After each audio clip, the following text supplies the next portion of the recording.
Bien, donc nous sommes très contents et je suis très content et je les remercie d'accueillir mon ami Faisal Jaloul. Donc pour dire un mot de présentation, donc Faisal est chercheur à l'Académie de géopolitique de Paris, chroniqueur sur la chaîne de télévision arabe, j'espère que je vais bien prononcer, Al Mayadeen. Oui. Et il est auteur de nombreux ouvrages que je ne vais pas énumérer, mais pour rappeler les deux derniers, il est co-auteur d'un livre qui s'appelle Paris vu par les Arabes, et qui est un livre très amusant et très intéressant, et plus récemment des lettres d'Hamassen. Et donc Faisal a beaucoup travaillé sur le Yémen, et il a écrit un ouvrage sur le Yémen qui s'intitule Yémen, les deux révolutions républicaines. Donc voilà, sans transition, je te passe la parole. Merci pour l'invitation. Ça fait longtemps qu'on ne s'est pas vu avec vous, donc voilà l'occasion pour qu'on se voit et qu'on discute un peu de cette affaire du Yémen, qui n'est pas très réjouissant concernant la population affamée et encerclée par une coalition des sauvages, si vous voulez, saoudiens et pays du Golfe. En plus, les États-Unis d'Amérique, la France et l'Occident tout entier, qui tombe, tout le monde tombe sur ce petit pays pauvre et qui a peut-être le malheur d'avoir une position hyper stratégique sur le détroit de Mandeb, là où le pétrole passe, là où il y a en face à Djibouti 3 grandes bases militaires des Américains, des Français et bientôt les Chinois et peut-être d'autres. Bon, c'est un pays, le Yémen est un pays mal connu malheureusement, donc on a besoin pour comprendre ce qui se passe dans ce pays, pour comprendre pourquoi, pour pouvoir répondre à la question pourquoi la guerre, il faut des informations élémentaires. Je vais essayer d'être bref, mais à mon avis, c'est nécessaire pour pouvoir suivre après et comprendre ce qui se passe et comprendre après, répondre après à la dernière question, comment sortir de cette guerre et qui va sortir ce pays de la guerre. Voilà, le Yémen, géographiquement, géopolitiquement, occupe, comme je viens de dire, une position hyper stratégique sur le détroit de Bab al-Mandeb. Dans cette région, il y a 2 détroits. Il y a Bab al-Mandeb et il y a Hormuz. Et le pétrole passe par ces 2 détroits. Le pétrole du Golfe. On parle de quoi le quota en général, c'est 30%, un peu plus de 30% du pétrole qui se distribue dans le monde passe par ces 2 détroits. Par le Bab el-Mandeb, il y a 4 millions de barils par jour qui passent. Peut-être vous allez dire c'est pas important, c'est pas hyper important parce que le reste passe de l'autre côté. Mais à mon avis, c'est important parce que si il y a un accident majeur qui empêche la sortie de 4 millions de barils de pétrole par ce détroit, le baril de pétrole va augmenter, le prix du baril de pétrole va augmenter et va atteindre les $1000. Aujourd'hui, les marchés ont manque de 1,5 million de barils de pétrole et le prix monte. Et les Saoudiens peuvent combler le manque. Mais quand même, psychologiquement, les marchés ne sont pas rassurés et ils sont inquiets et les prix montent. Peut-être ça a baissé un peu après l'annonce des boycotts américains contre les Iraniens, mais enfin, on va revenir sur l'affaire de 2 détroits.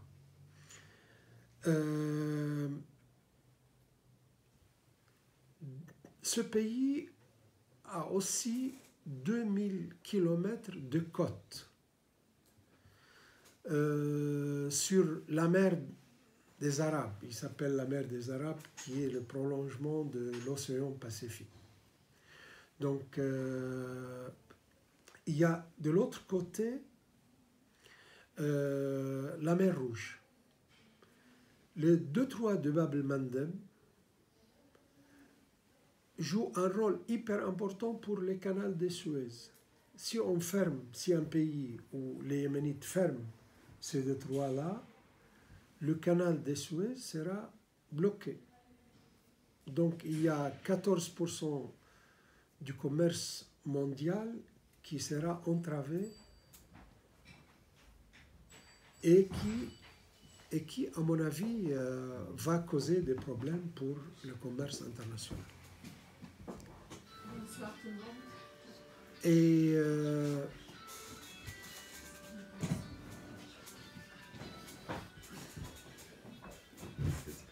du côté religieux, ce pays occupe une place hyper importante aussi, hyper importante parce que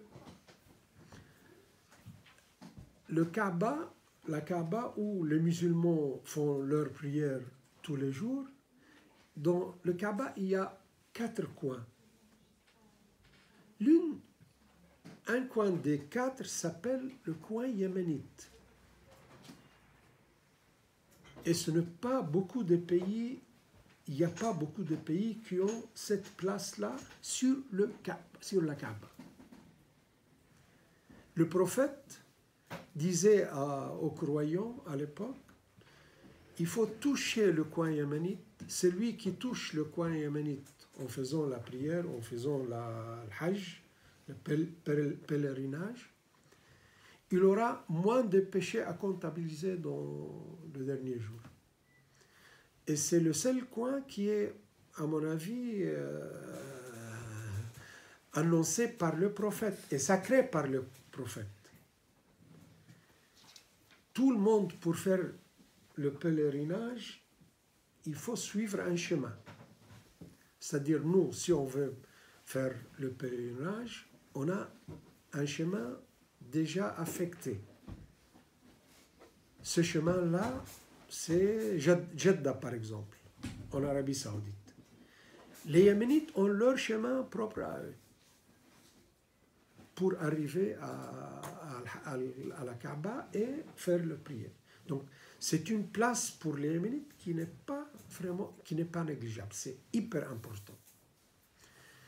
Il y a de l'autre côté aussi, côté religieux, chose qui est importante. Le prophète a été chassé par sa propre tribu. Il est allé où? À la Médine. Et à la Médine, il y avait qui? Al-Awas ou Al-Khazraj. C'est-à-dire les 2 tribus qui ont formé ce qu'on appelle Al-Ansar.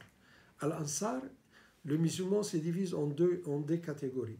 Les muhajirin, Al-Muhajirin, ceux qui ont, comment on dit muhajirin? Migré avec le prophète. Ils étaient une poignée, pas beaucoup. Et il y avait le reste, Al-Ansar. Al-Ansar, c'est eux qui ont porté la religion musulmane. C'est eux qui ont défendu le prophète, c'est eux qui ont diffusé l'islam, c'est eux qui ont continué. Après la victoire du prophète, les Qurayshis à la Mecque ont joué leur rôle et ont fait beaucoup de choses. Mais au départ, c'était Al-Awas Al-Khazraj. Al-Awas Al-Khazraj, c'est des Yéménites. Donc, voilà ce qui explique un peu la place de ce pays au sein de l'islam, géographiquement parlant, il est hyper important. Et sociologiquement parlant aussi, c'est un pays qui occupe au sein de la société arabe une place importante aussi. Les Arabes se divisent en 3 catégories. On dit Al-Arab al-Ba'ida, Al-Arab al-Ariba ou Al-Arab al-Mustariba. C'est-à-dire les Arabes décimés, Ad ou Samoud, il y a 2 tribus qui ont été décimées, les anciens Arabes, qui s'appellent Ad ou Samoud.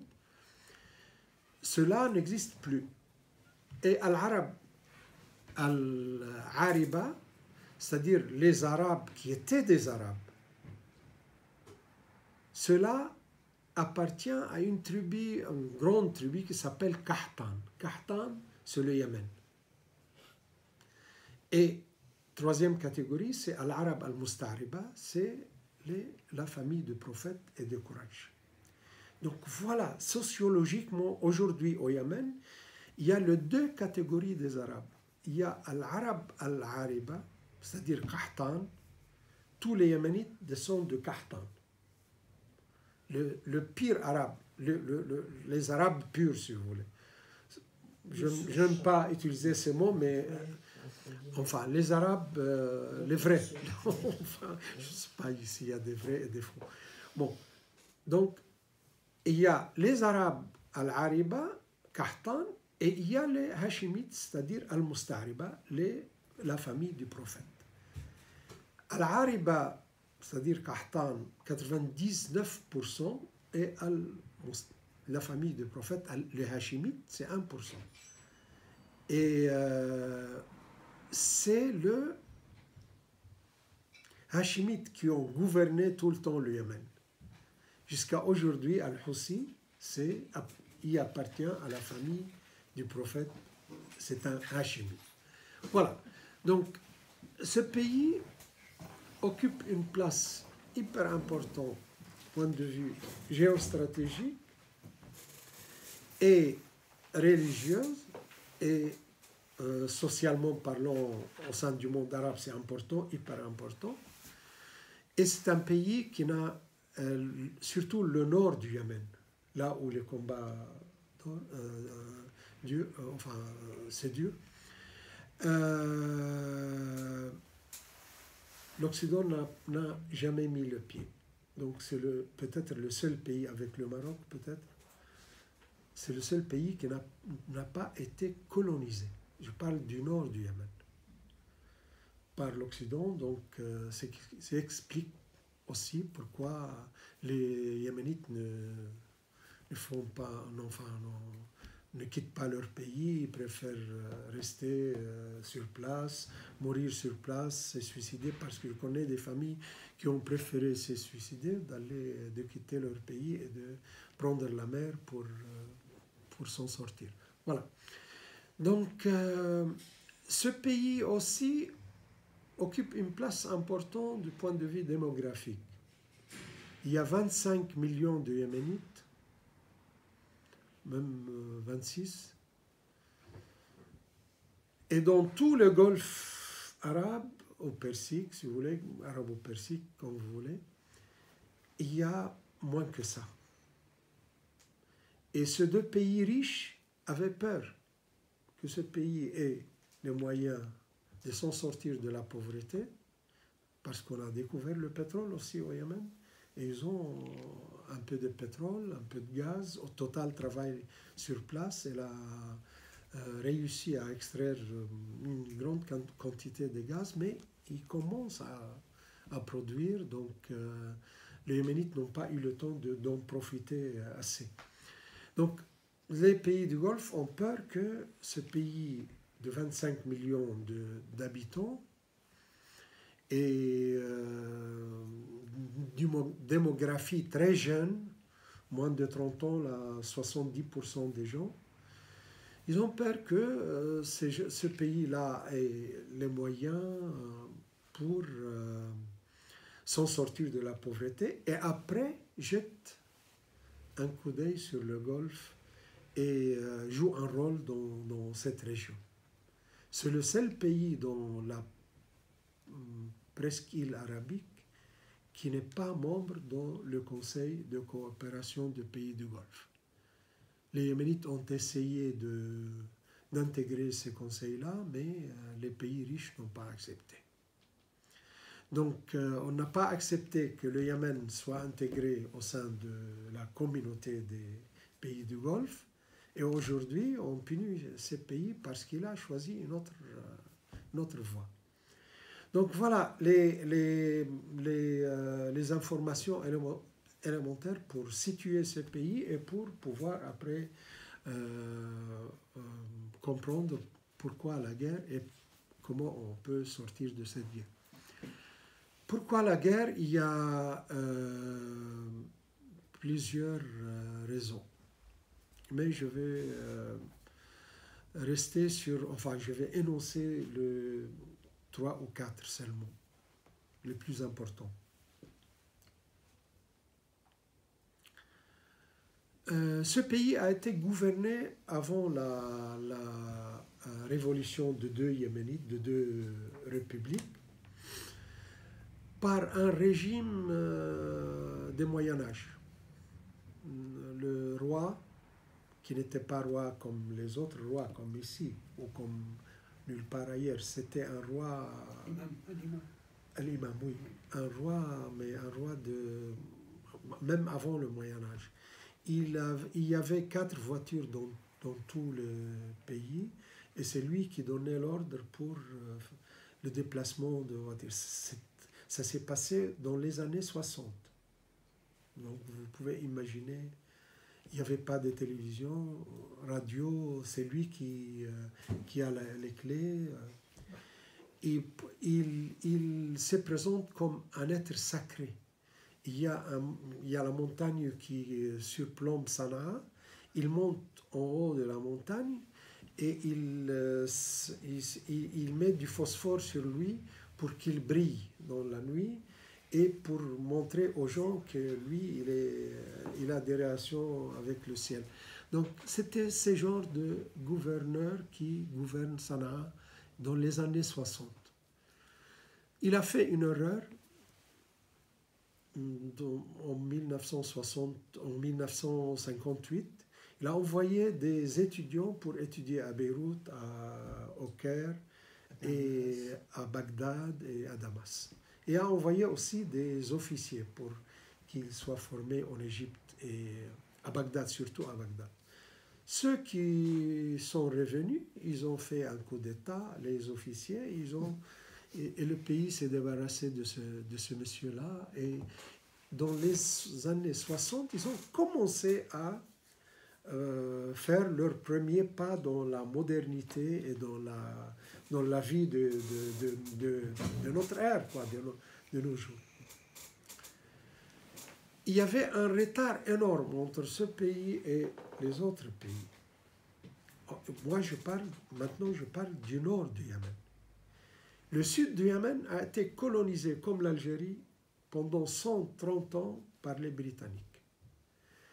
Et le sud du Yémen occupe peut-être la majorité du territoire du Grand Yémen, mais il y avait seulement 2 millions de personnes. Donc démographie faible et territoire énorme. Et les Britanniques ont fait de ces 2 millions de personnes 25 sultanats, c'est-à-dire 25 petites royautés. Ils ont divisé les gens en affectant sur chaque famille un petit roi, un petit sultan, un cas. Donc ils ont divisé le territoire en 24 ou 25 sultanats. Bon, j'ai détaillé tout ça dans mon livre, mais c'est en langue arabe, malheureusement. Donc voilà. La chance du sud du Yémen est venue avec le marxisme. Le seul régime marxiste était dans ce pays-là. On a libéré le sud du Yémen par une révolution armée. La base de cette révolution était au nord. Donc les nordistes, après avoir se débarrassé de leur roi, ont aidé les sudistes à se débarrasser des Britanniques.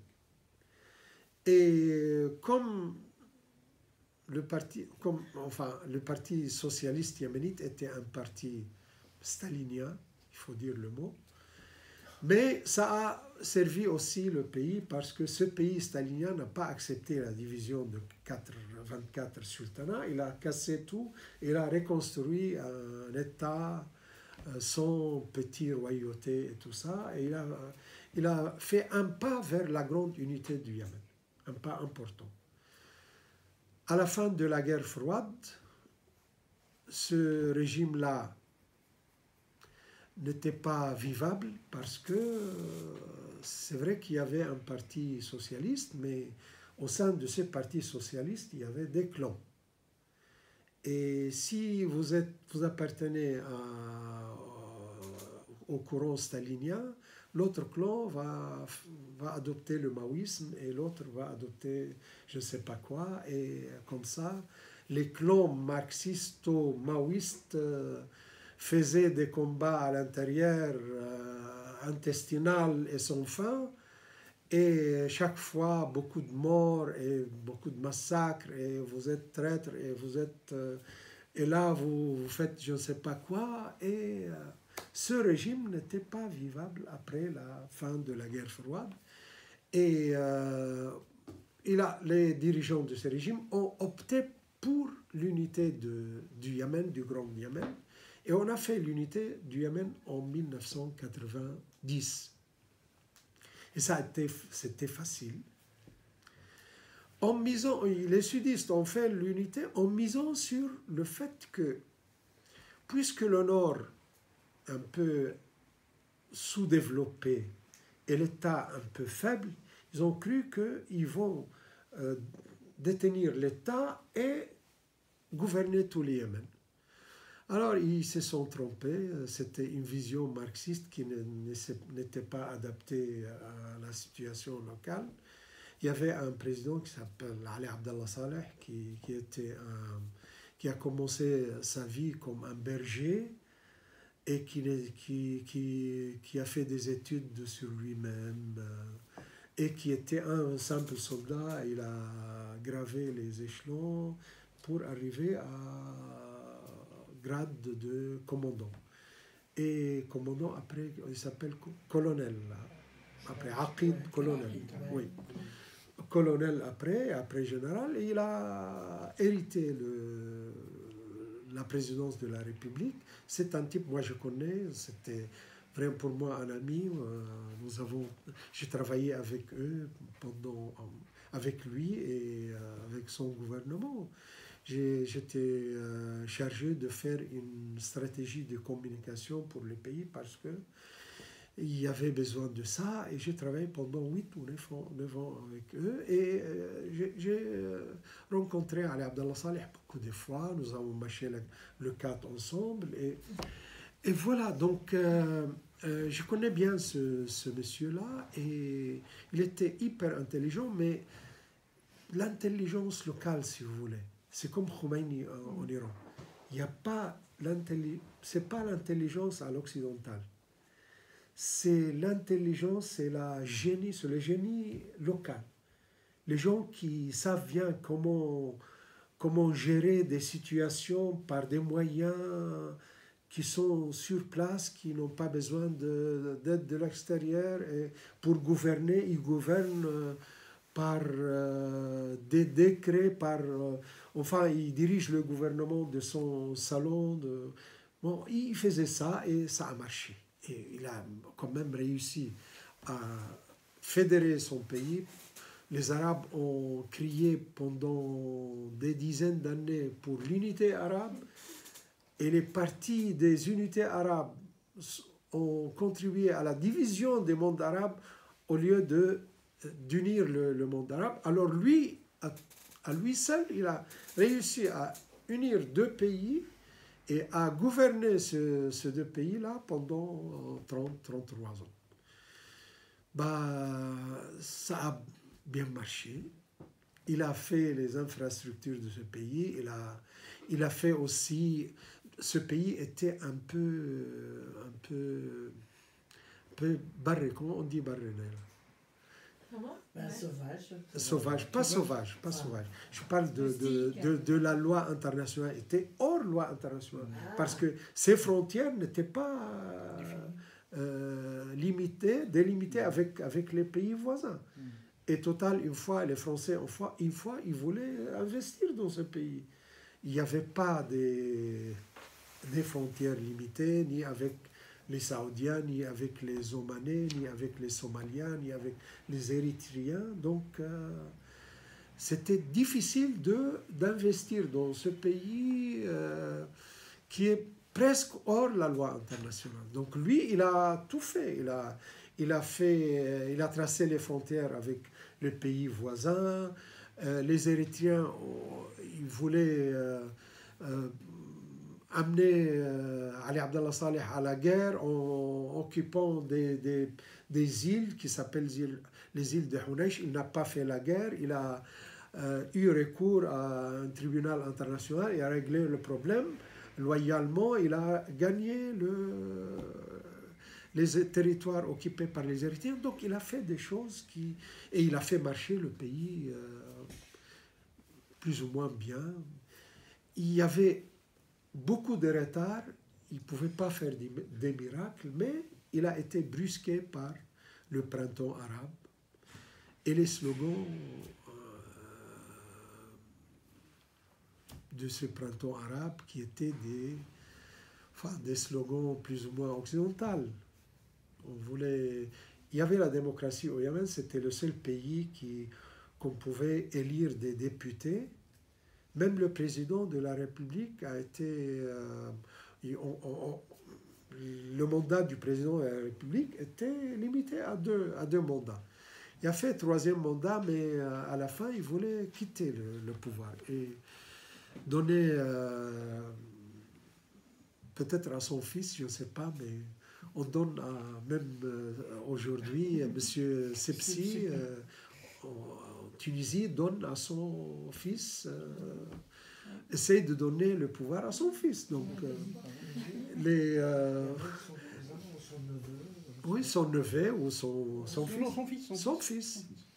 Donc, voilà, on a quitté Ben Ali pour cette raison, mais avec Sepsi.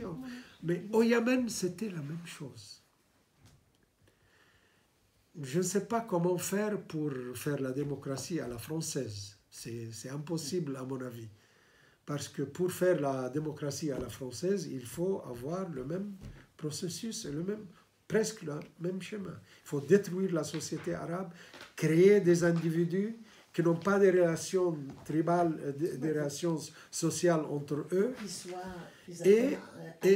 et coloniser la moitié du monde, chercher des fortunes et les ramasser, rassembler ici, donner à tout le monde ce qu'il veut, presque à tout le monde, et après s'amuser à faire l'alternative de pouvoir entre celui et celui-là et l'autre. Et jouer un jeu politique qui est agréable. Moi, j'adore faire ça chez moi, mais c'est presque impossible. Moi, le printemps arabe a mis le monde arabe dans cette voie-là. C'est-à-dire, vous allez avoir des régimes démocrates, et au Yémen, ce monsieur a gouverné pendant 33 ans, il a ramassé 60 milliards de dollars, donc c'était des mensonges, moi je connais, parce que s'il avait 5 milliards de dollars, il n'y aurait pas de révolution chez lui. C'est un type qui sait comment faire et comment acheter les hommes. Donc voilà, le printemps arabe a mis ce pays devant une révolution dirigée par les frères musulmans. Et on a donné le prix Nobel de la paix à une des frères musulmans, Tawakkul Karaman, yéménite. Cette femme-là, avec Clinton qui a donné. Madame Clinton, oui.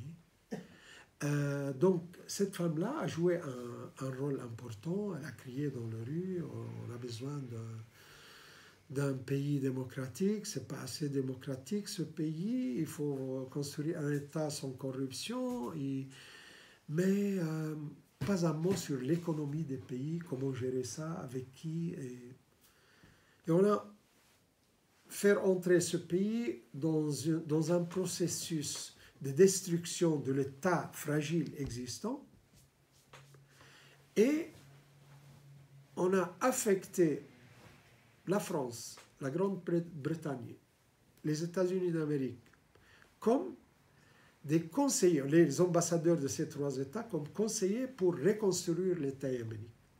Ils ont trouvé quoi? Ils ont trouvé qu'il faut diviser ce pays en 6 gouvernorats. Et cette division-là correspondait bien à ce que les Saoudiens voulaient. C'est-à-dire empêcher dans l'avenir ce pays de travailler ensemble, de faire ensemble quelque chose, empêcher les Yéménites de faire ensemble quelque chose. Et les mettait dans une position d'être indépendants les uns des autres, c'est-à-dire les sunnites avaient besoin pour vivre aux chiites. Les tribus de Hachid avaient besoin pour passer les tribus de Bakil, par exemple. Je donne des noms par hasard comme ça. Et on a presque emprisonné les Zaïdites.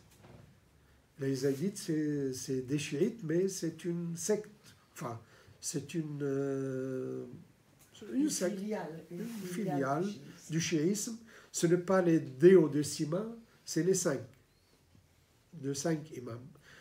Chez nous, au Liban, il y a les 12 imams. Au Yémen, il y a le 5. Les Ismaéliens ont le 7. Donc, les chiites du Yémen étaient encerclés dans un gouvernorat qui n'a pas d'accès sur la mer, qui n'a pas les moyens de vivre indépendamment des autres. Et en plus, ça existe sur les montagnes, dans les montagnes, là où les Zaïdites existaient depuis toujours. Ceux-là étaient des combattants, ils sont des combattants. Hein. Ces tribus-là, ils faisaient tout le temps la guerre. Hein. Un Yéménite, moi j'ai vu ça de mes propres yeux, un Yéménite, avec son Kalachnikov, en sortant de la maison, il a vu un petit oiseau comme ça, tac, il fait tomber l'oiseau. Donc, ces gens-là, ils font la guerre tous les jours, presque tous les jours. Ils ont leurs armes sur eux tous les jours. Et ils n'ont pas accepté ça. Ils ont fait leur propre révolution à eux avec l'aide d'Ali Abdallah Saleh.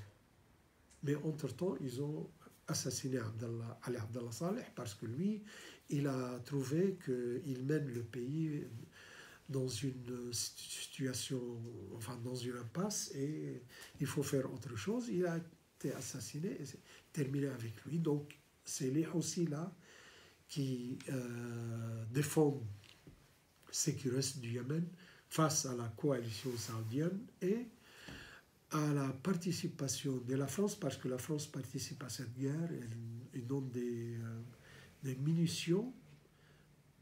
J'ai lu une fois dans le Canard enchaîné que même on manquait des obus ici en France, dans les réserves des obus en France, on manquait beaucoup. Parce qu'on a vendu des obus de canons et des... ça s'appelle quoi, Hawen en arabe, je ne sais pas. C'est les petits... Le petit canon de 61 mm, les militaires doivent savoir, comprendre ça. Donc voilà, on a vendu beaucoup de munitions, des armes. La France a vendu, les Américains... La France aussi a vendu des informations par satellite. Et quand le ministre de la Défense, la ministre de la Défense, Mme Parly, dit que la France, les armes françaises ne participent pas à cette guerre, elle ment. C'est pas vrai. La France participe à cette guerre. Les armes françaises participent activement à cette guerre. Les Américains ont leur grande part de participation, les Britanniques aussi. Et voilà, la guerre dure depuis 4 ans. Et les Houthis, les Ansarallah, ils s'appellent Ansarallah, résistent toujours.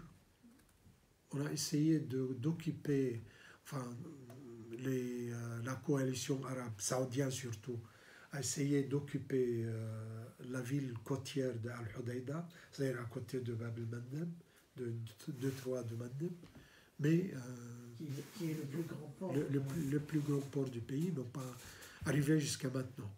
Et il y a aussi le problème humanitaire grave. Il y a 14 millions de Yéménites qui sont menacés par la famine. Les hôpitaux au Yémen ne fonctionnent enfin, très peu et il y a très peu de moyens pour secourir les gens. Il y a les grandes maladies se sont revenues, il y a le choléra, il y a aussi. Et voilà un pays qui s'est mis à terre par la coalition saoudienne. Il reste pourquoi les Saoudiens, il reste à répondre à une question. Pourquoi les Saoudiens ont voulu cette guerre? Je dis parce que les Yéménites n'ont pas accepté le plan de division de leur pays. Et il y a aussi des calculs un peu propres aux Saoudiens même. Le roi Abdelaziz, le fondateur du royaume de l'Arabie Saoudite, a fait un testament avant sa mort en disant à ses fils Sharrukum ya'ti min al-Yaman wa khayrukum ya'ti min al-Yaman. Votre bien vient du Yémen et votre mal également. Donc pour vous, le Yémen, il faut qu'il soit toujours sous vos mains. Et ils ont appliqué ça. Ils ont acheté les grandes tribus, ils ont acheté les hommes politiques. Et avant Ali Abdallah Saleh,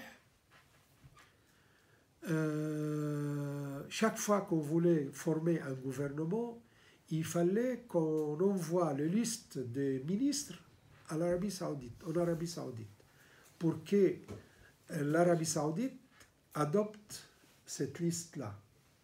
Et moi, je connais des ministres un des ministres qui me disait, un jour, on m'a nommé ici à Sanaa ministre, et j'ai parlé avec ma femme, nous étions hyper contents, mais le lendemain, cette affectation a été abolie parce que l'Arabie Saoudite n'a pas accepté.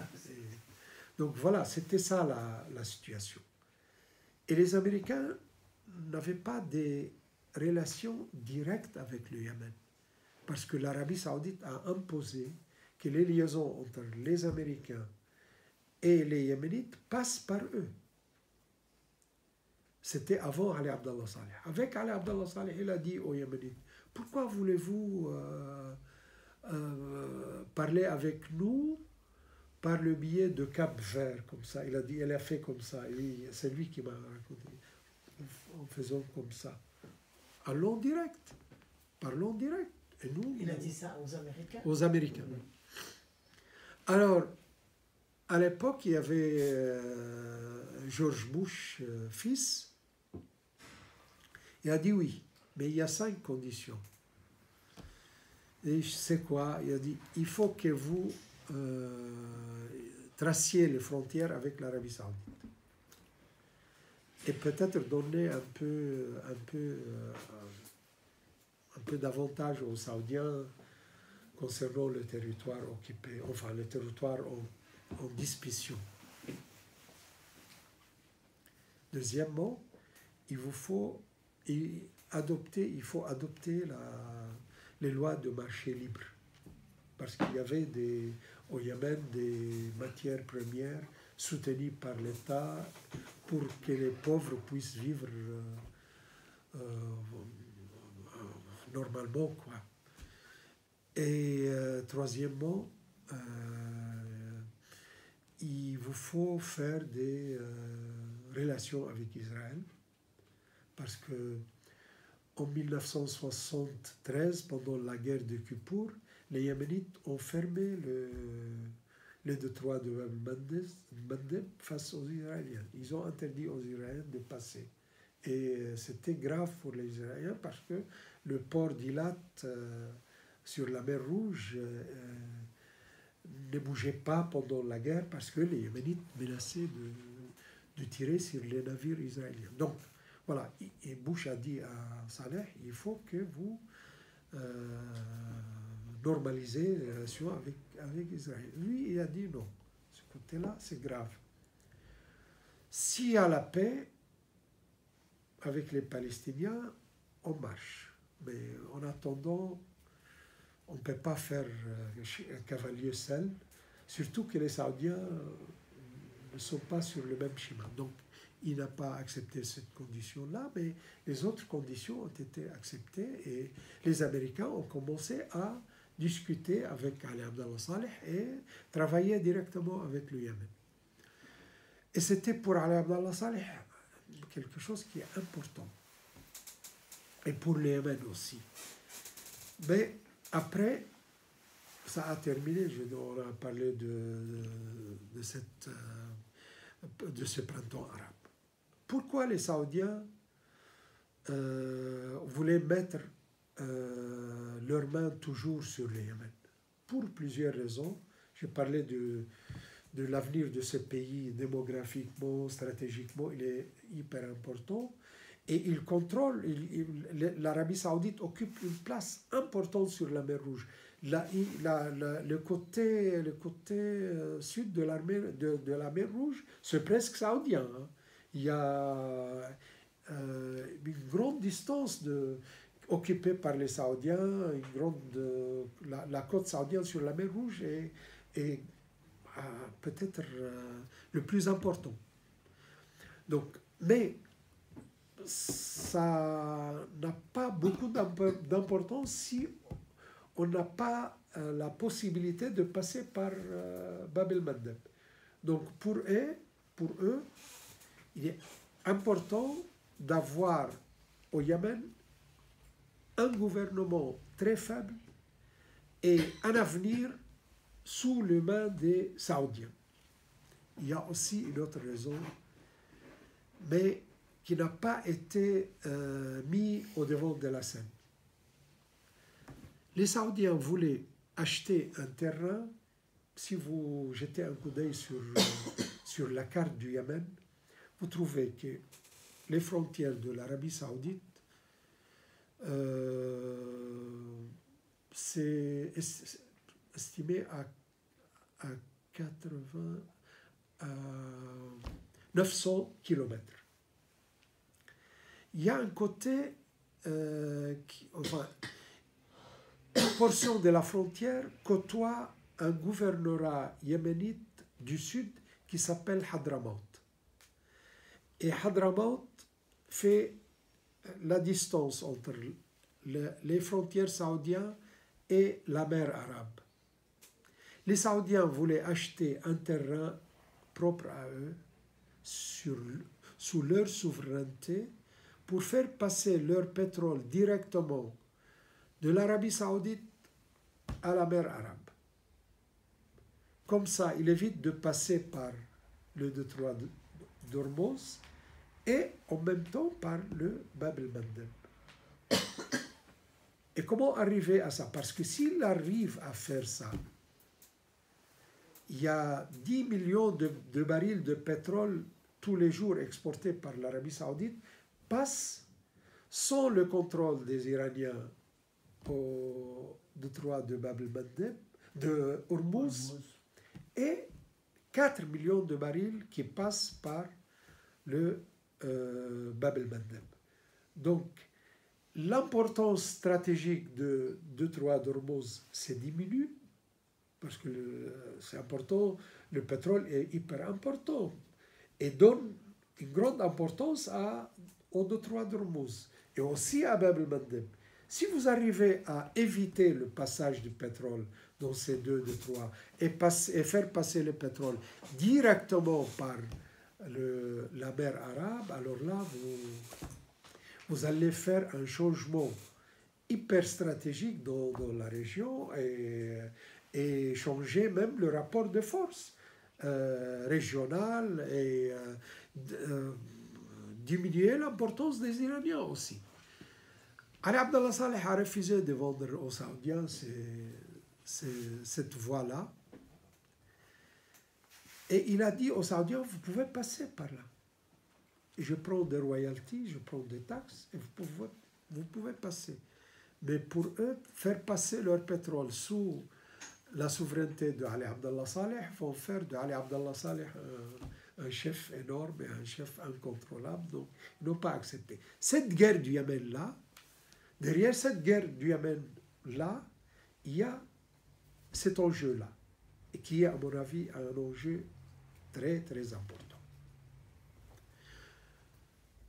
Ça n'a pas marché pour les Saoudiens, comme on vient de constater. La guerre n'a pas donné la victoire aux Saoudiens, et ils n'arriveront, à mon avis, jamais à vaincre les Yéménites. Parce que ce pays-là, dans son histoire, aucune force étrangère n'a réussi à coloniser ce pays ou à occuper ce pays durablement. Les Ottomans ont envahi le Yémen, ils étaient 85 000. Il revenait 5 000 seulement des 85 000. Et dans les chansons populaires turques aujourd'hui, il y a des chansons tristes sur le sort des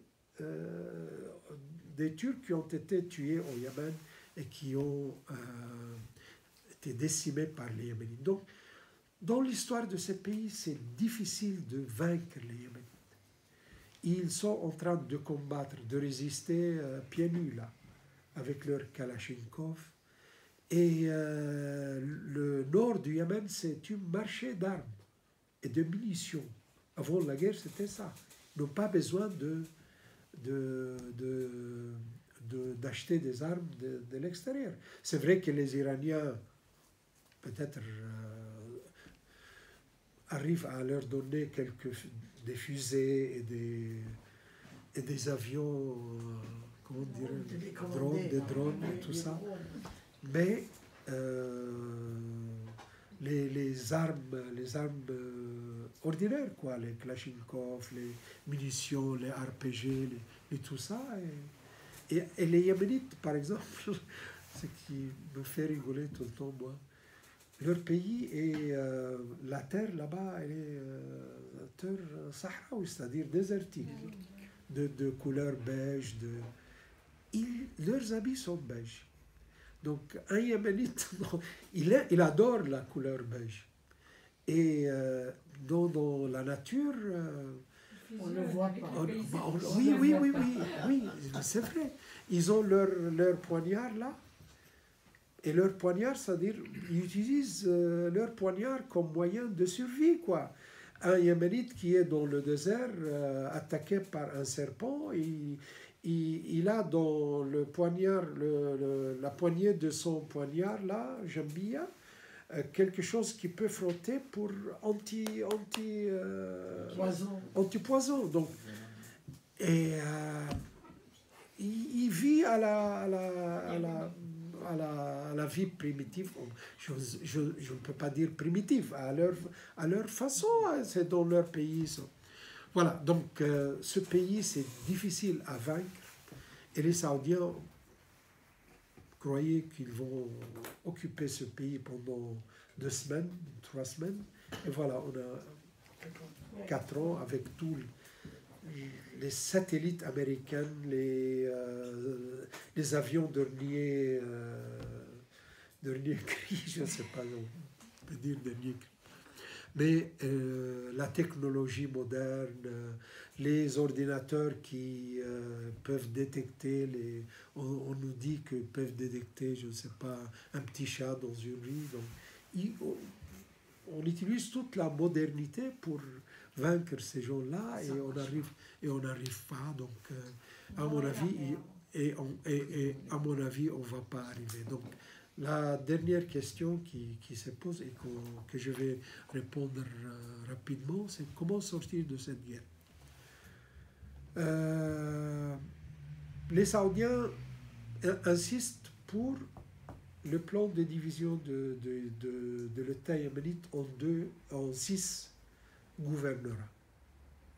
Ils disent on veut un État fédéré de 6 gouvernorats.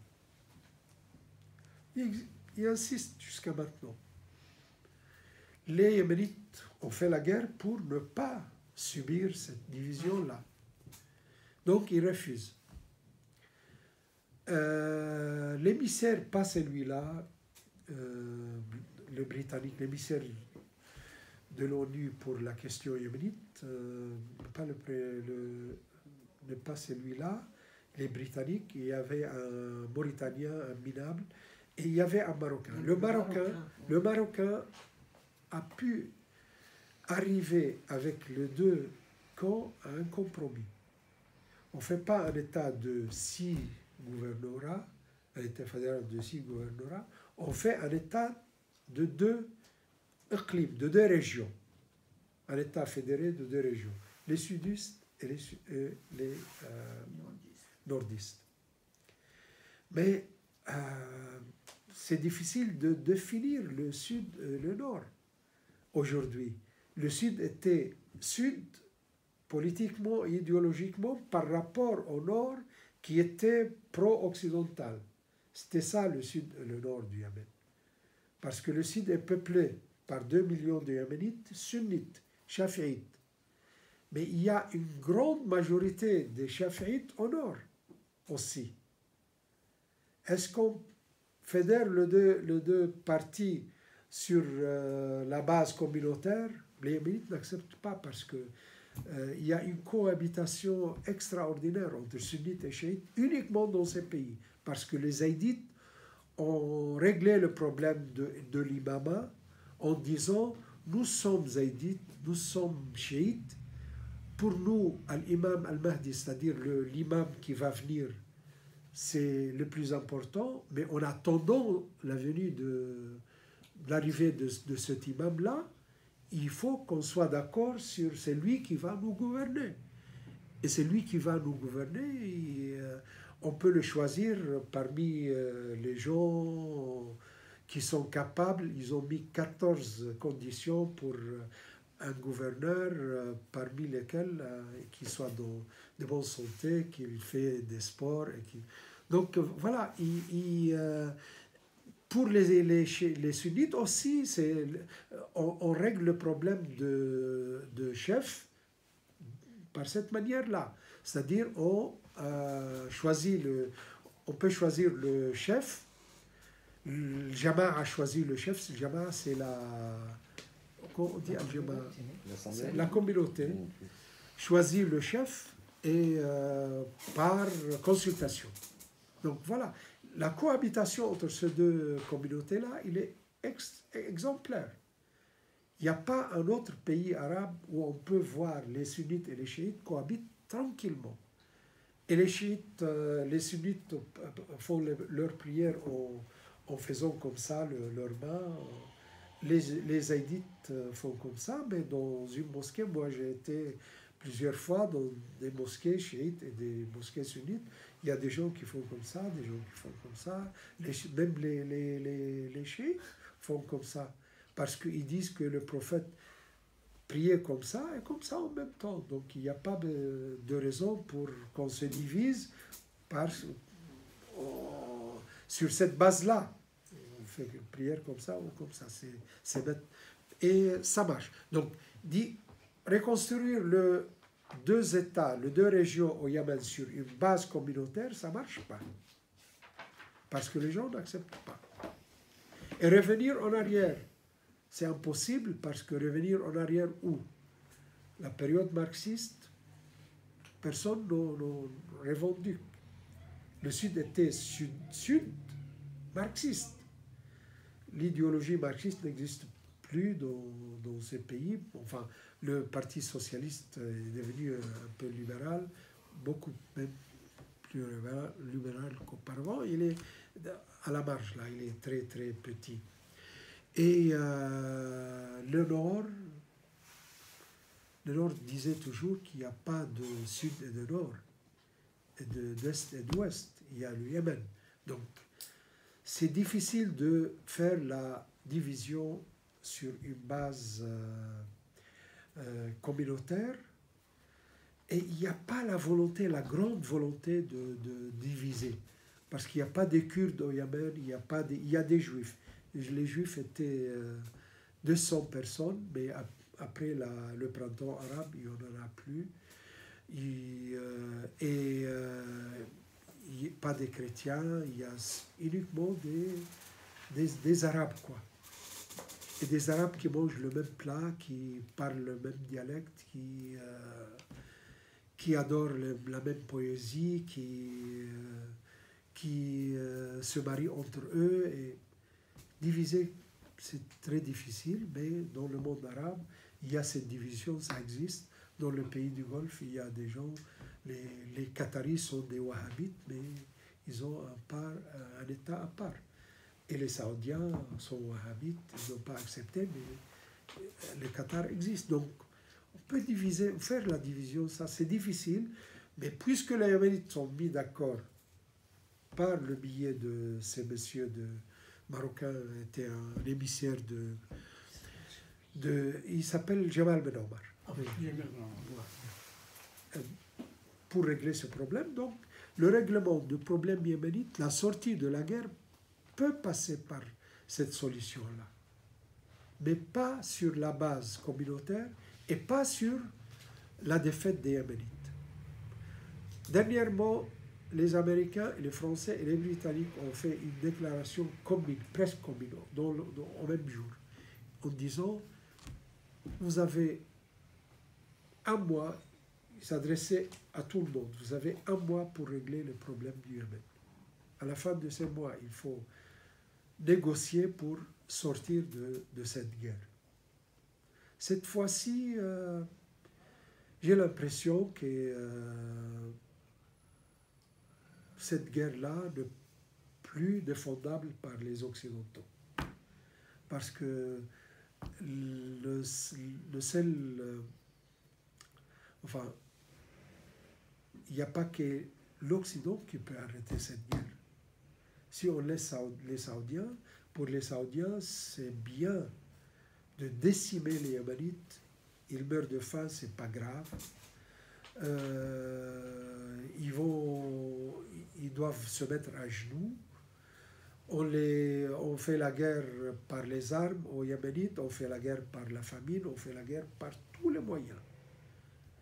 Un prince saoudien qui donne l'ordre pour scier un journaliste opposant et après diluer son corps dans l'acide.